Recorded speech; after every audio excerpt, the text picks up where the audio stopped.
Hai Javapedia Lovers, kali ini kita akan membahas tentang peradaban tertua di dunia dan benua Kumarikandam yang hilang.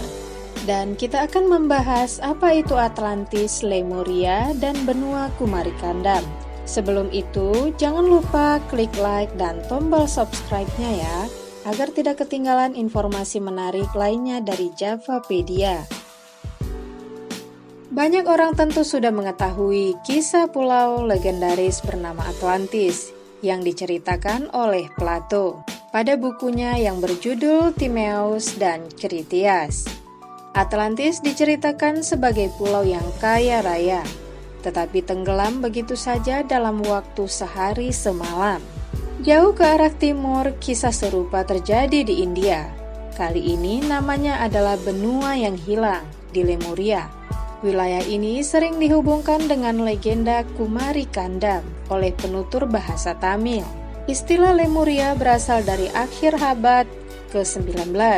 Ahli geologi Inggris Philip Sclater bingung dengan keberadaan fosil lemur di Madagaskar dan India, tetapi tidak ada di daratan Afrika dan Timur Tengah. Madagaskar dan India pernah menjadi bagian dari benua yang lebih besar, kata Sclater pada artikelnya tahun 1864 yang berjudul Mamalia Madagaskar. Sclater menamai daratan yang hilang ini sebagai Lemuria. Teori Sclater diterima oleh komunitas ilmiah pada periode tersebut. Sclater menjelaskan perihal cara lemur dapat bermigrasi pada zaman dahulu kala. Lemur-lemur tersebut bermigrasi dari Madagaskar ke India, juga sebaliknya. Dengan munculnya konsep pergeseran benua dan lempeng tektonik yang modern, proposisi Sclater tentang benua yang tenggelam tidak lagi dapat dipertahankan. Namun, beberapa masih percaya bahwa Lemuria adalah benua yang sebenarnya ada di masa lalu. Salah satu kelompok yang mempercayai keberadaan Lemuria adalah kaum nasionalis Tamil. Istilah Kumarikandam pertama kali muncul pada abad ke-15, Skanda Puranam, versi Tamil dari Skanda Puranam. Namun, cerita tentang tanah kuno yang tenggelam oleh Samudra Hindia telah dicatat dalam banyak karya sastra Tamil sebelumnya. Dalam catatannya, terdapat sebidang tanah milik Raja-Raja Pandian, tetapi sudah hilang di telan samudra. Tanah yang tercatat hilang tersebut adalah Kumarikandam. Narasi tersebut sampai ke India kolonial. Sampai Lemuria pun cepat disamakan dengan Kumarikandam.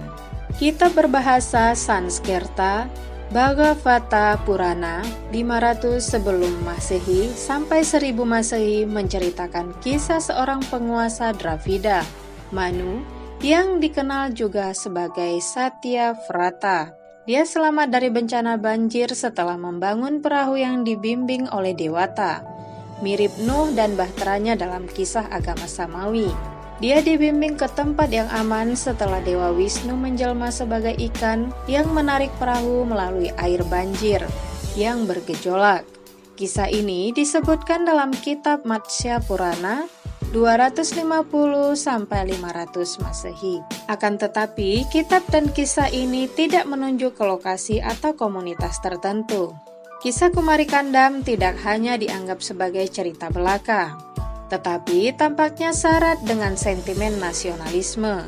Telah diklaim banyak raja Pandian dari Kumarikandam adalah penguasa seluruh benua India. Banyak yang percaya bahwa peradaban Tamil adalah peradaban tertua di dunia. Ketika Kumarikandam tenggelam, penduduknya menyebar ke seluruh dunia dan mendirikan berbagai peradaban.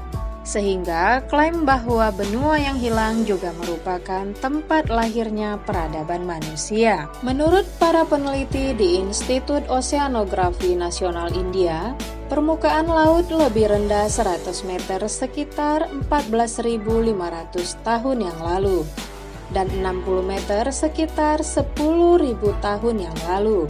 Oleh karena itu, sangat mungkin bahwa pernah ada jembatan darat yang menghubungkan Pulau Sri Lanka dengan daratan India. Pemanasan global meningkat antara 12.000 sampai 10.000 tahun yang lalu, sehingga naiknya permukaan laut mengakibatkan banjir berkala. Banjir inilah yang menenggelamkan daratan prasejarah tersebut. Kisah-kisah peristiwa bencana ini mungkin telah diwariskan secara lisan dari satu generasi ke generasi lain, dan akhirnya ditulis sebagai kisah Kumari Kandam. Salah satu bukti yang digunakan untuk mendukung keberadaan Kumari Kandam adalah Jembatan Adam, disebut juga Jembatan Rama. Jembatan Adam berupa rangkaian alami dari batu kapur, pasir, lumpur, dan kerikil. Jembatan tersebut terletak di Selat Palk, membentang sepanjang 48 km dari daratan India hingga Sri Lanka. Jembatan Adam dapat terlihat lewat tangkapan satelit NASA. Namun, pendapat lain mengatakan bahwa gambar tersebut hanyalah sebuah jembatan panjang yang rusak, yang tenggelam di bawah permukaan laut. Well, sampai di sini dulu pembahasan kita kali ini. Javapedia akan membahas teori ini dengan versi yang berbeda di lain hari ya. Terima kasih, sampai jumpa, salam Javapedia.